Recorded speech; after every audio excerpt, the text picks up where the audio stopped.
ఈరోజు కొమరెల్లి మల్లికార్జున స్వామి దేవాలయ ఈవో గారిని కలవడం జరిగింది. మేము కొమరెల్లి మల్లన్న ఇంతవరకు ఉన్నటువంటి చైర్మన్ పదవులు, డైరెక్టర్ పదవులు అన్నీ రద్దయిపోయి రీనోటిఫికేషన్ వచ్చింది కాబట్టి ఆ చైర్మన్ పదవులకు అందరికి అప్లికేషన్ పెట్టుకొని ఉన్నాం.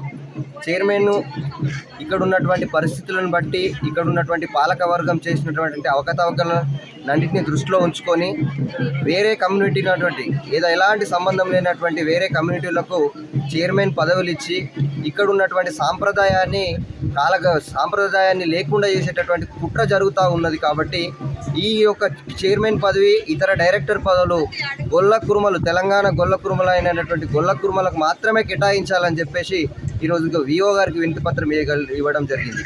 ఈఓ గారి ద్వారా ఈరోజు మేము చెప్పదలుచుకుంది ఒకటే, తెలంగాణలో ఉన్నటువంటి గొల్ల కురుమలు 40 లక్షల మంది కురుమలు, 50 లక్షల మంది గొల్లలు ఉన్నారు.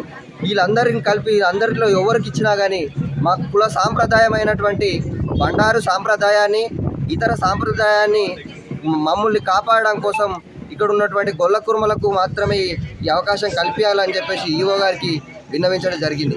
ఒకవేళ ఈ రోజు నుంచి మొదలుకొని ఈ ఇంత లోపల గొల్ల కురుమలకే చైర్మన్ పదవిని, ఇతర డైరెక్టర్ పదవిని ప్రకటించకపోతే ఈ నెల 25వ తారీఖు నుంచి గంగరేణి చెట్టు కింద 25 అమర నిరాహార దీక్ష చేయడం కోసం మేము పూనుకోవడం జరిగింది.